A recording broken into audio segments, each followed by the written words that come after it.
Fala futuro médico, futura médica, tudo bem? Galera, meu nome é Matheus e hoje eu tô aqui pra gente começar a segunda aula do nosso curso de Percepção, Consciência e Emoção. Hoje a gente vai discutir sobre a histologia do sistema nervoso, mas calma, somente os aspectos básicos e essenciais para o seu aprendizado e prática clínica, tudo bem? Então vamos lá. Galera, eu dividi a aula basicamente em duas partes. Na primeira, iremos estudar os neurônios e suas classificações, além de comentar também sobre a substância cinzenta e a substância branca, que são termos anatômicos e histológicos que vocês precisam conhecer daqui para frente. Na segunda parte, estudaremos as células da glia, verificaremos o que elas são e quais as suas funções, além de comentar quais as células da glia do sistema nervoso central e a do sistema nervoso periférico. Tudo bem? Então vou me ocultar aqui e vamos lá. Bom, galera, de maneira geral, o sistema nervoso é formado pelo tecido nervoso, que é um tipo de tecido conjuntivo com características específicas. Falando em características, as células do tecido nervoso têm como propriedade serem densamente empacotadas e bem entrelaçadas, assim como vocês podem observar aqui na imagem. O tecido nervoso é composto basicamente por dois tipos de células, galera: os neurônios e as células da glia. Vamos lá. Os neurônios a gente já comentou na aula passada.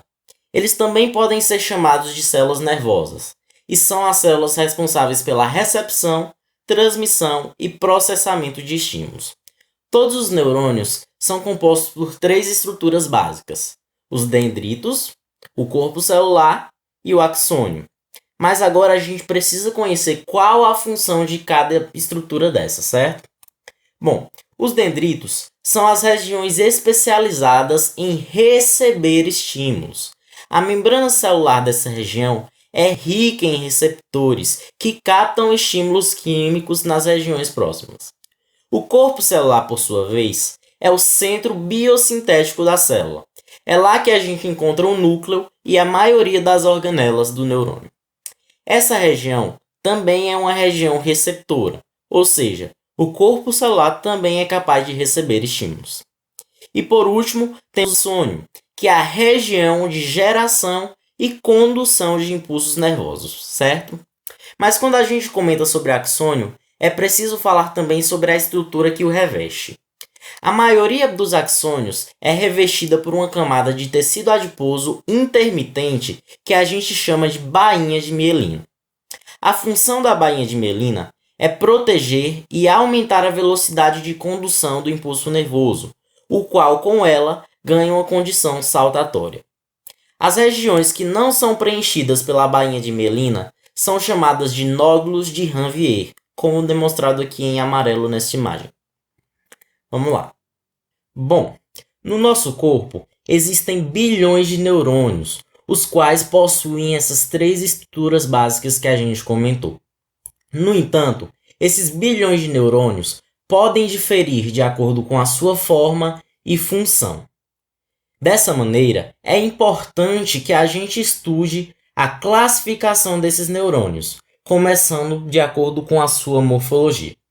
Galera, estruturalmente, os neurônios podem ser classificados de acordo com o número de extensões que se projetam a partir do seu corpo celular. Então, de acordo com a sua morfologia, os neurônios podem ser classificados em bipolares, multipolares ou pseudo-unipolares, certo? Então, vamos lá. Os neurônios multipolares são aqueles que possuem diversas extensões saindo do seu corpo celular. Observe aqui, diversas extensões saindo do seu corpo celular. Eles representam a maior parte dos neurônios do nosso corpo, principalmente os neurônios motores. Os neurônios bipolares, por sua vez, são aqueles que possuem apenas um dendrito, observe aqui, apenas um dendrito, que depois pode se ramificar, como mostrado na imagem, e apenas um axônio.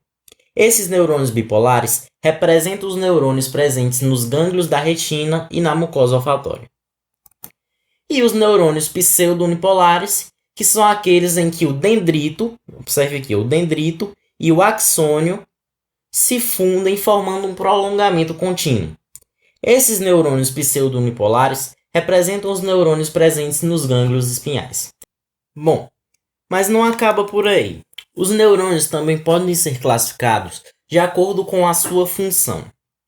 De acordo com a função, eles podem ser elencados em neurônios sensitivos ou aferentes, neurônios motores ou eferentes e neurônios de associação ou interneurônios. Os neurônios sensitivos são aqueles que conduzem as informações sensitivas da periferia do nosso corpo para o sistema nervoso central. Já os neurônios motores são aqueles que fazem o percurso inverso, que conduzem as informações do sistema nervoso central para a periferia do nosso corpo. E os neurônios de associação são aqueles que realizam a comunicação entre os neurônios sensitivos e os neurônios motores. Tudo bem? Bom, para finalizar a primeira parte da nossa aula, precisamos comentar sobre essas duas substâncias. A substância cinzenta e a substância branca nada mais são do que regiões do sistema nervoso central classificadas de acordo com a organização dos neurônios. Acompanhem comigo.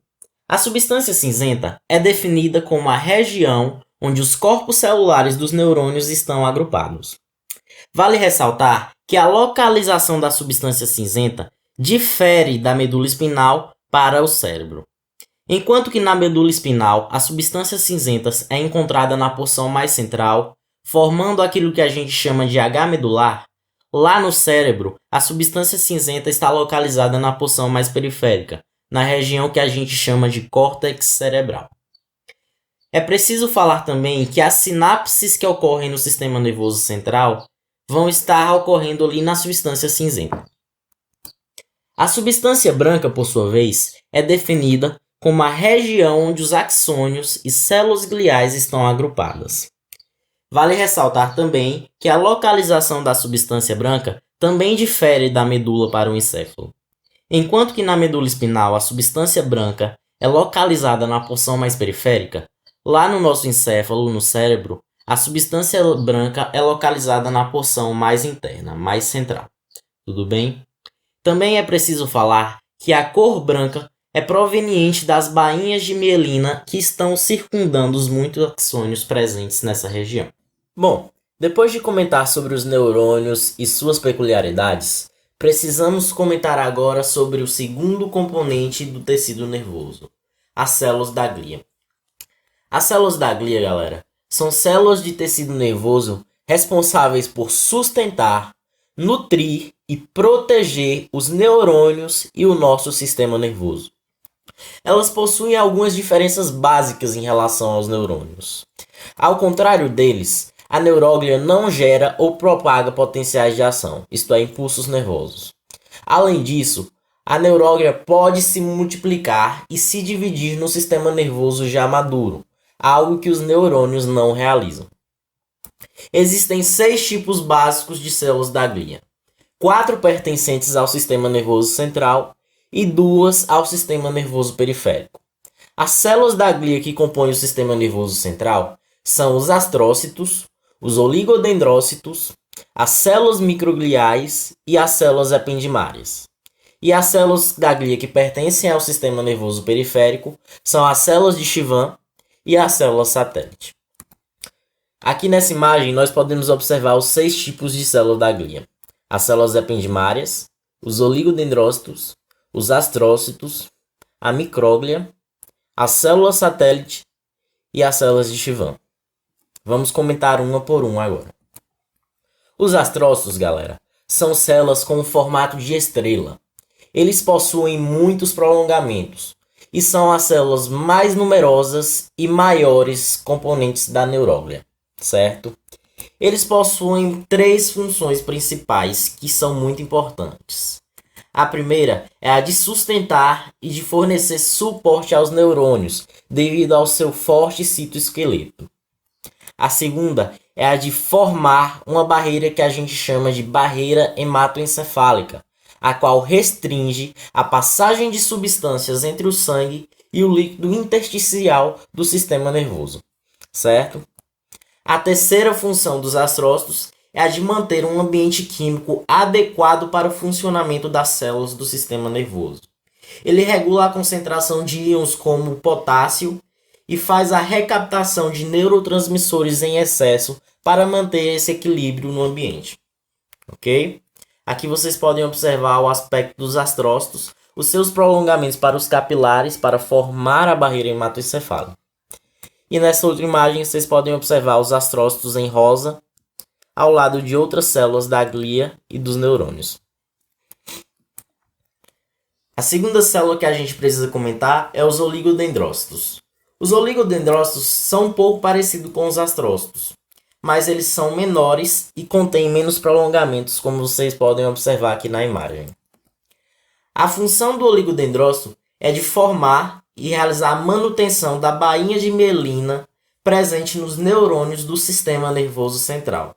Então eles são extremamente importantes, pois formam essa bainha de mielina que ajuda a aumentar a velocidade de propagação do impulso nervoso. A terceira célula que precisamos comentar é a micróglia.